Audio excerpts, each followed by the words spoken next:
ஜெபம் செய்வோம். எங்களை அளவில்லாமல் நேசிக்கிற அன்பின் பரலோக பிதாவே, இந்த ஆசீர்வதிக்கப்பட்ட நல்ல வேலைக்காக நன்றியோடு துதிக்கிறோம், ஸ்தோத்திரிக்கிறோம் ராஜா. தகப்பனே, இப்பொழுதும் நீ சிலுவையில் தொங்கி சொன்ன 4ஆம் வார்த்தையை தியானிக்க போகிறோம். தேவரே, எங்கள் அனைவரோடும் வெளிப்பட முடியாத ஜெபிக்கிறோம். அடியை மறைத்து நீங்க வெளிப்பட முடியாத ஜெபிக்கிறோம். இந்த காரியங்கள் எல்லாமே பேசுகிற எனக்கும் கேட்கிற ஒவ்வொருத்தருக்கும் பிரயோஜனம் உள்ளதாக இருக்க உதவி தருமையாக ஜெபிக்கிறோம். இயேசுவின் ஜெபத்திலும் நல்ல பிதாவே, ஆமென். மத்தேயு 27ஆம் அதிகாரம் 46ஆம் வசனம்.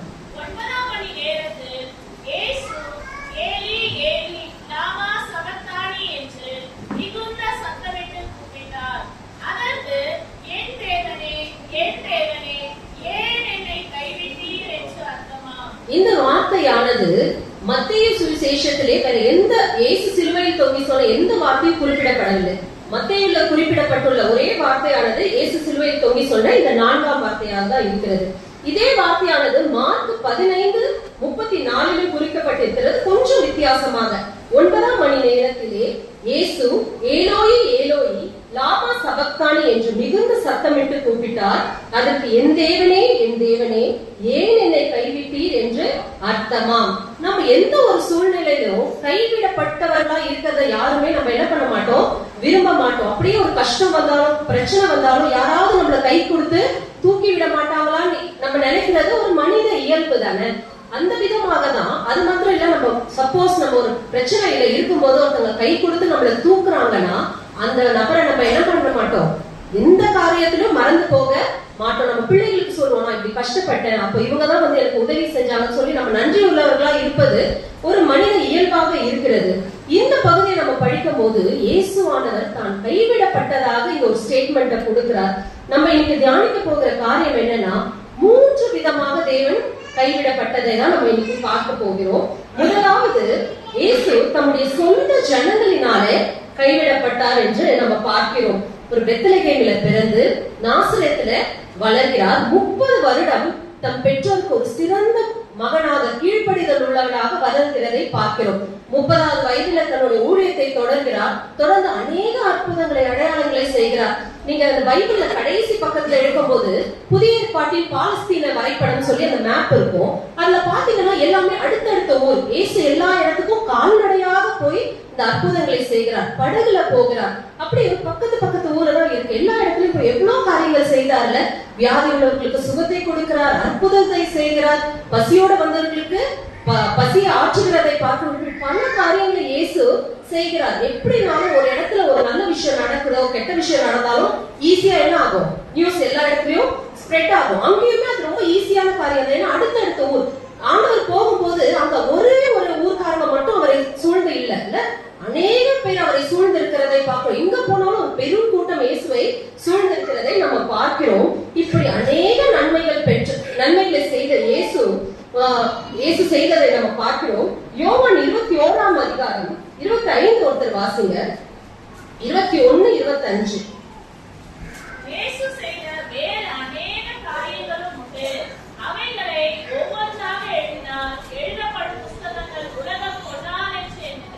உலகம் கொள்ளாத அளவுக்கு இயேசு நன்மைகளை செய்திருக்கிறாங்க.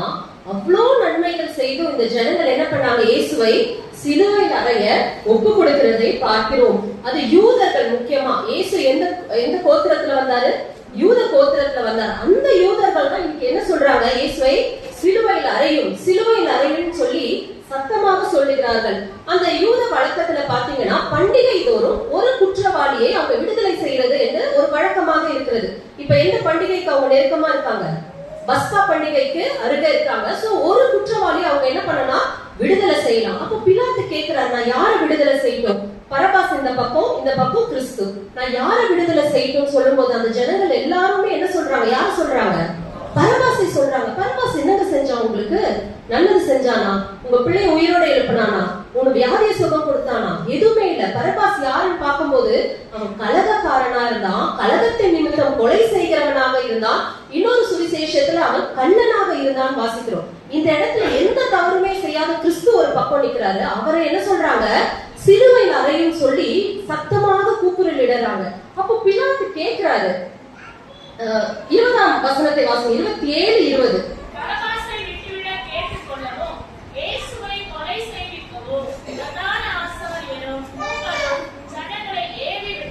இந்த ஜனங்களை ஏவி விட்டது யாரு? பிரதான ஆசாரியரும் மூப்பரும். தேவனுக்கு அடுத்த காரியங்கள் அதிகமா தெரிஞ்சவங்க யாரு? இந்த பிரதான ஆசாரியர்களாம். இயேசு யாரால கொல்லப்பட்டாருன்னு கேட்டா கெட்டவங்களால கொல்லப்படல, ரிலீஜியஸ் பீப்புளாலதான் ஆண்டவர் என்ன பண்றாரு, கொல்லப்பட்டதை நம்ம பார்க்கிறோம். இவங்க ஜனங்கள் ஏத்தி விடுறாங்க.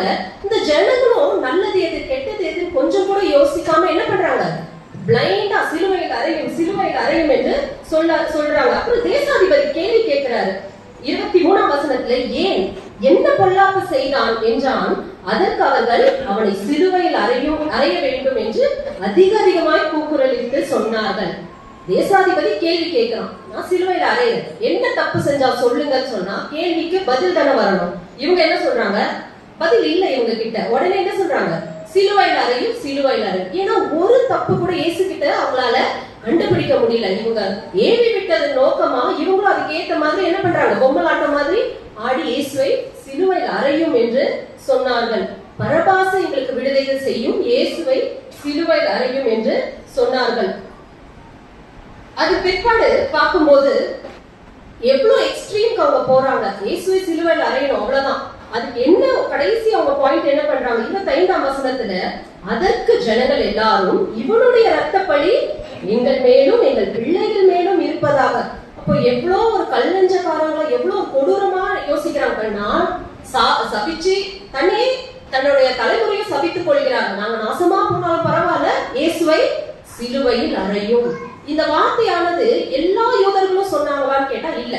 இயேசுவால நன்மை பெற்றவங்க கண்டிப்பா சொல்லிருக்க முடியாது. எனக்கு என்னன்னா அவ்வளவு ஒரு பெரிய கூட்டத்துல ஒருத்தர் கூடயா இல்லையா இயேசுவோட நன்மை பெற்று இயேசு அப்படிப்பட்டவர் இல்லைன்னு சொல்றதுக்கு ஒருத்தர் கூட சாட்சி கொடுக்க இல்லைல்ல. எல்லாரும் அவரை சிலுவையில் அறையும் ஒரு கூட்டத்தா சொல்லிட்டு இருக்கிறாங்க.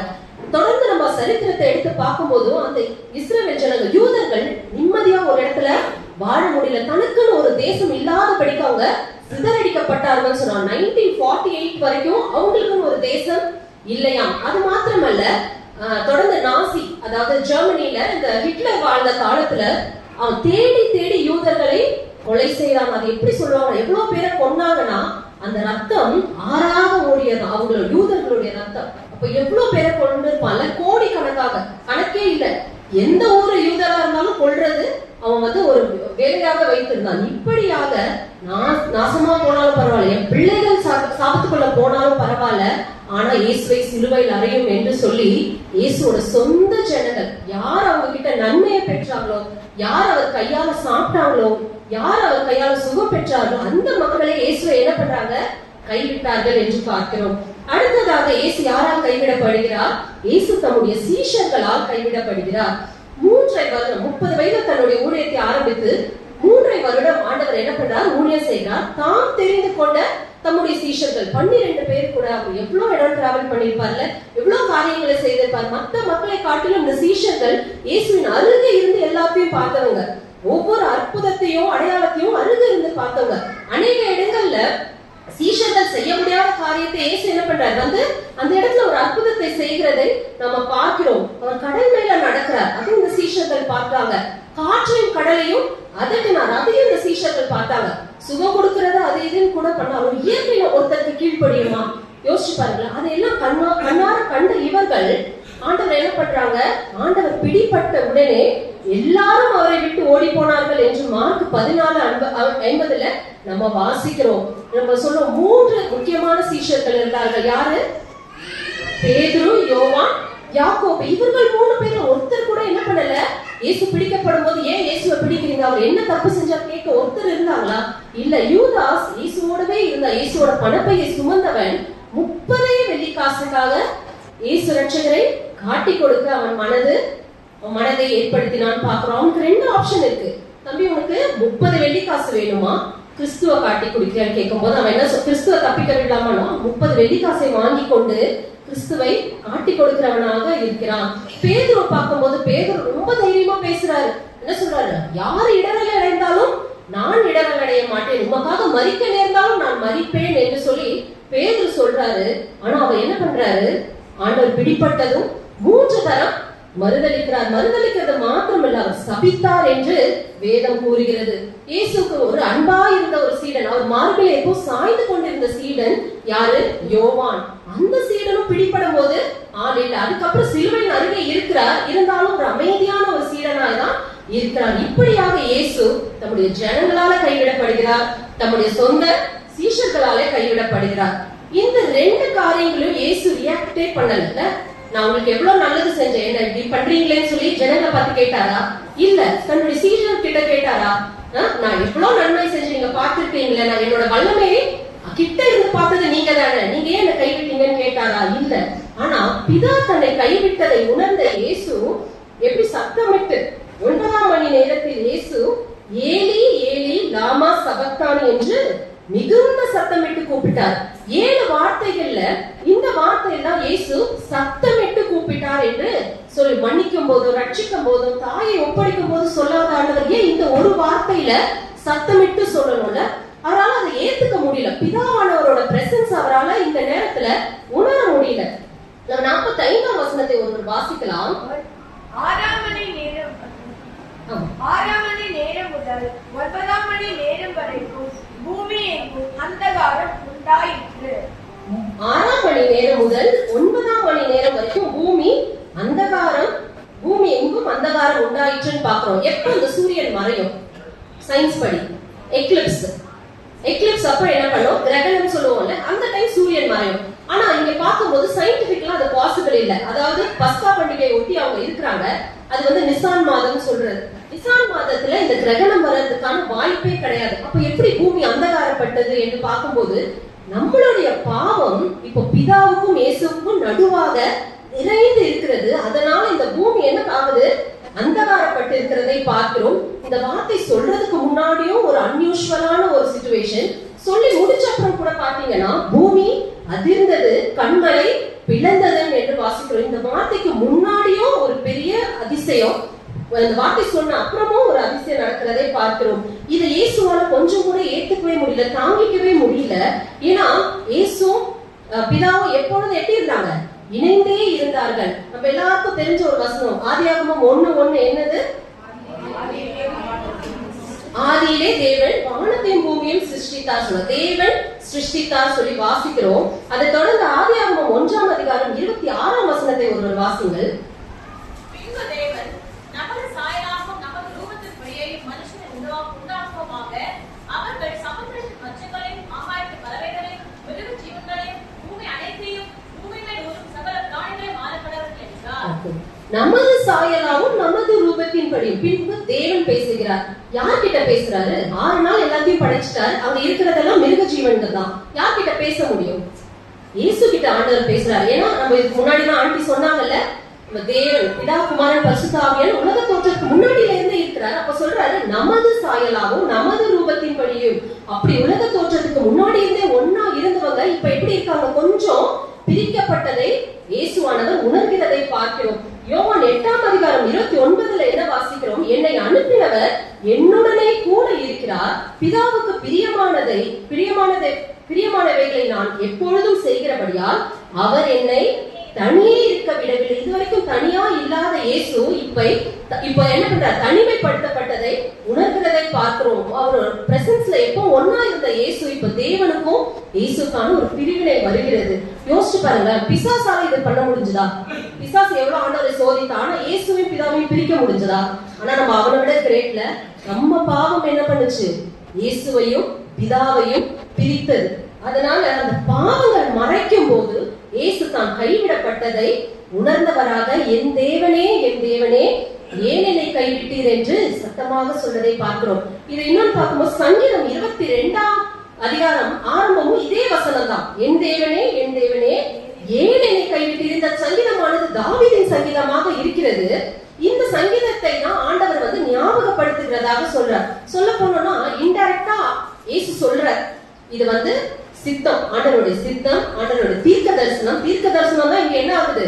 நிறைவேறுகிறதுன்னு இந்த பிரதான ஆசாரியருக்கும் வேத பாரகருக்கும் பரிசேயருக்கும் ஆண்டவர் இன்டைரக்டா சொல்றாரு. ஏன்னா அந்த அதிகாரத்தை தொடர்ந்து வாசிச்சீங்கன்னா ஆண்டவர் எப்படி எல்லாம் பாடுபட்டாரோ, அவர் அடிக்கிறதா இருக்கட்டும், அவர் உடம்பு உழுத நிலம் போல ஆனது, இது எல்லாமே இந்த சங்கீதத்துல குறிப்பிடப்பட்டிருக்கு. அவருடைய வஸ்திரத்தை பங்கிட்டார்கள் என்று சீட்டு போட்டு பங்கிட்டார்கள். இது எல்லாமே இந்த சங்கீதத்துல வருது. எனக்கு என்ன புரியலன்னா, நாளெல்லாம் ஜெபாலயத்துல இருந்தவங்க யாரு? பிரதான ஆசாரியர். ஆசாரியர் ஒருத்தருக்கு கூடவா தெரியல. ஏன்னா யூதர் கோத்திரத்துல பார்க்கும்போது சங்கீதத்துக்கும் நீதிமொழிகளுக்கும் அவங்க ரொம்ப இம்பார்ட்டன்ஸ் கொடுப்பாங்களாம். அதாவது டைம் பிக்ஸ் பண்ணிப்பாங்க. ஒரு மாசத்துல நான் சங்கீதத்தை படிச்சு முடிக்கணும், ஒரு வாரத்துல நான் நீதிமொழிகளை படிச்சு முடிக்கணும்னு அவங்க ரொம்ப இம்பார்ட்டன்ஸ் கொடுக்கிற 2 புக் எதுனா இந்த சங்கீதமும் நீதிமொழிகளும். அப்படிப்பட்ட சங்கீதத்தை அவர் சொல்லும் போது ஒருத்தருக்கு கூட அவங்க புரியல. ஓ, வேத வாக்கியம் தான் நிறைவேற இயேசு கைவிடப்பட்டார் சொல்லி அங்க ஒருத்தருமே புரிஞ்சுக்கல. இந்த சங்கீதம் 22ஆம் அதிகாரம் ஆரம்பிக்கும் போது ஒரு அழுகையின் சங்கீதமாக, ஒரு ஹோப்லெஸ்னஸ், நம்பிக்கை இல்லாத ஒரு சங்கீதமாக ஆரம்பித்தாலும் தொடர்ந்து அதை வாசிக்கும் போது 11ஆம் வசனத்துல இருந்து 21 வரைக்கும் வாசிக்கும் போது ஆண்டவருடைய தீர்க்க தரிசனம் அங்க நிறைவேறுகிறதை பார்க்கிறோம். அது மாத்திரமல்ல 22ல இருந்து 31 வரைக்கும் வாசிக்கும் போது அது ஒரு வெற்றியின் சங்கீதமாக முடிக்கிறதை பார்க்கிறோம். அல்லேலூயா.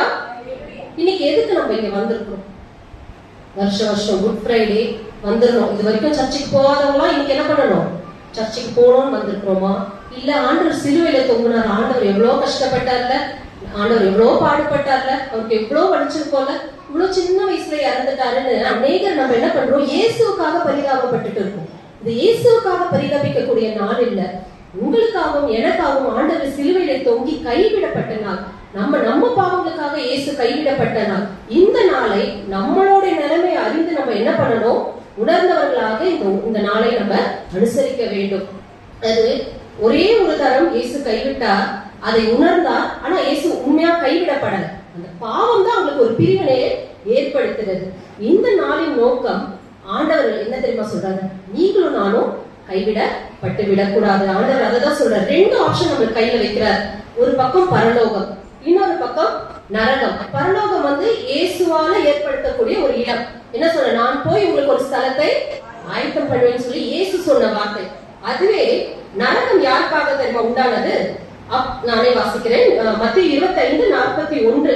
அப்பொழுது இடப்பக்கத்தில் நிற்பவர்களை பார்த்து அவர், சபிக்கப்பட்டவர்களே, என்னை விட்டு பிசாசுக்காகவும் அவன் தூதர்களுக்காகவும் ஆயத்தம் பண்ணப்பட்டிருக்கிற நித்திய அக்கினியிலே போங்கள். நரகம் யாருக்காக ரெடி பண்ண இடம்? பிசாசுக்காகவும் அவன் தூதர்களுக்காகவும். நம்ம ரொம்ப வாஞ்சியா இருக்கிறோம் அங்க போறதுக்கு. அது ஆண்டவருடைய சித்தம் இல்ல. ஆண்டவர் உங்களுக்காக எனக்காக ஒரு கை வேலை இல்லாத ஒரு இடத்தை என்ன பண்ணிருக்காரு? ரெடி பண்ணிருக்காரு. அங்க கூட்டிட்டு போனோம் தான் ஆண்டவர் கைவிடப்பட்டார். ஆனா நம்ம நரகத்தை நோக்கி போறதுக்காக காரியங்களுக்கு என்ன பண்றோம்? ரொம்ப இன்ட்ரெஸ்ட் காட்டுறோம். நரகம் ஒரு கொடூரமான இடம். அதை காமிச்சா நீங்க யாரும் போக மாட்டீங்கன்னு பிசாசுக்கு நல்லா தெரியும். அதனால என்ன தெரியுமா பண்றான் அவன்? அதுக்கு போற பாதைய ரொம்ப அழகா வச்சிருப்பான். அதாவது நம்ம லைஃப் ஈஸியா இருக்கும். நம்மளுக்கு நம்ம நினைச்சதெல்லாம் பண்றது, உலகத்துக்கு ஒத்த வேஷம் தரிக்கிறது, இதெல்லாம் நம்ம பண்ணும்போது அந்த பாதை ஸ்மூத்தா இருக்கும். நம்மளுக்கு பெருசா கஷ்டம் இருக்காது. ஆனா அது எங்க போய் முடியுதான்?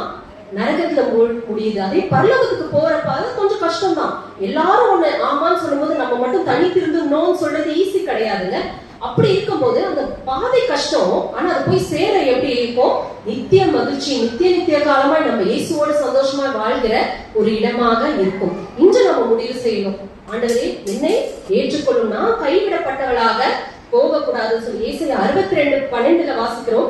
அவர்களை பரிசுத்த ஜனம் என்றும் கர்த்தரால் மீட்கப்பட்டவர்கள் என்றும் சொல்லுவார்கள். நீ தேடிக்கொள்ளப்பட்டதென்றும் கைவிடப்படாத நகரம் என்றும் பெயர் பெறுவாய். நீங்களும் நானும் கைவிடப்படாத நகரமாய் பெயர் பெற கர்த்தர் உங்களுக்கு கிருபை செய்வாராக. ஆமென்.